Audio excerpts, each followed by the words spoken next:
Bom, nesse momento nós vamos abordar o golpe da mão fantasma, ou também chamado acesso remoto.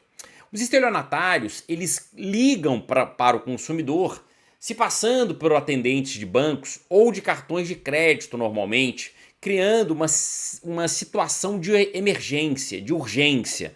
Por exemplo, que a conta está sendo invadida ou que há uma movimentação suspeita. E que por isso esse controle de segurança detectou uma movimentação e que é necessário então fazer uma varredura de segurança dentro da conta bancária ou dentro do dispositivo do consumidor. Então, dentro dessa confiabilidade, primeiro esse gatilho da confiança, ou seja, se passando por um atendente do banco, por um suporte de segurança do banco ou da administradora de cartão de crédito, convence-se a vítima a instalar um aplicativo através de um link enviado, seja por SMS, pelo WhatsApp, enfim, para um acesso remoto. Por isso que também é chamado golpe do acesso remoto. A ideia é que o estelionatário, ele, de longe, ele consiga acessar remotamente. Por isso essa ideia da mão fantasma é uma mão que de longe está conseguindo acessar o computador da vítima ou o celular da vítima.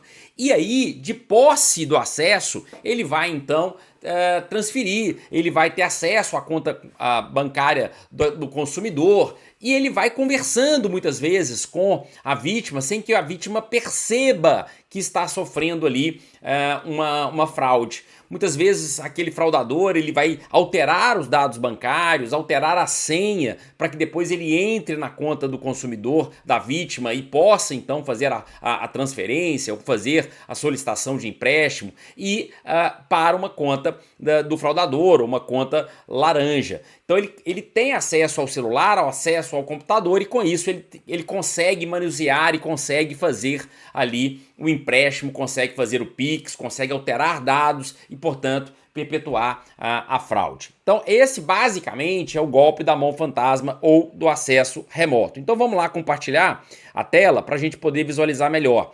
Vejam, criminosos entram em contato com a vítima se passando por funcionários do banco ou da central de segurança.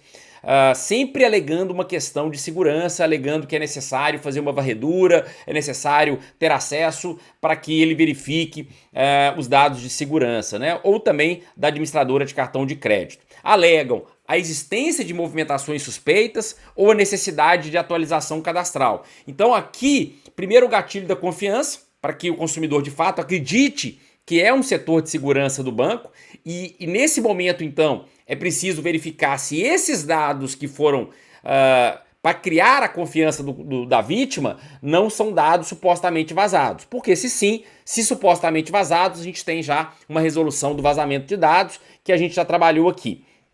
Se não, se foi só informações que estão aí disponíveis para todo mundo, não há que se falar ali supostamente dados vazados. Muito bem, então vai alegar o gatilho ali da necessidade, da urgência, de que há uma movimentação de suspeita ou de que há uma necessidade de atualização cadastral para se evitar problemas de invasão de contas. O consumidor acaba instalando aquele aplicativo e aquele aplicativo, através de uma senha ou de permissão do cliente, da vítima, o fraudador ele vai ter acesso ao celular e ao computador da vítima. A vítima ela é convencida a instalar o aplicativo de acesso remoto no celular ou computador.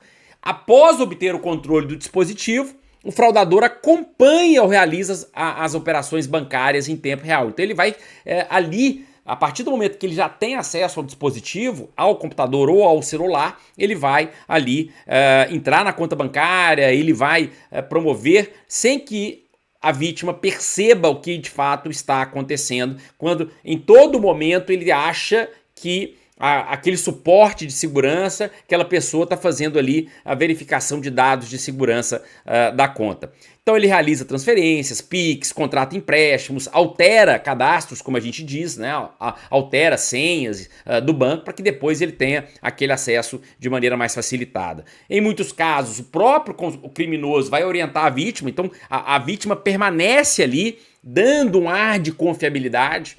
Então a vítima continua o tempo todo ali junto com o fraudador e ele vai enganando ali a vítima o tempo todo, dizendo que está fazendo os testes de segurança, quando na verdade ele está realizando operações, empréstimos, PIX e muito mais. Então a fraude vai explorar a confiança, explora a urgência, assim, aquela necessidade de, opa, tem uma movimentação suspeita, ou a sua conta foi invadida. Então há uma necessidade, um gatilho de urgência aqui. Primeiro se cria confiança, porque sem a confiança o consumidor ele não iria autorizar o acesso remoto, então cria-se esse gatilho da confiança. A partir disso, a cliente autoriza o acesso remoto e através do acesso remoto, esse sentimento de urgência, de que é preciso verificar a conta, de que é preciso verificar o dispositivo, é que o fraudador então vai praticar a fraude. E aí também a fraude vai explorar esse desconhecimento tecnológico do consumidor, né? O consumidor ele não imagina que a partir desse acesso é possível que um terceiro possa realizar, nesse caso específico, essas fraudes. Então essa é o golpe da mão fantasma ou do acesso remoto. Lembrando que se há uma conta, e normalmente há, para o recebimento das fraudes, a gente vai aplicar ali a resolução 142. Nesse caso, se os dados, se ao conversar com o seu cliente disser que os dados que foram informados a ele, de fato,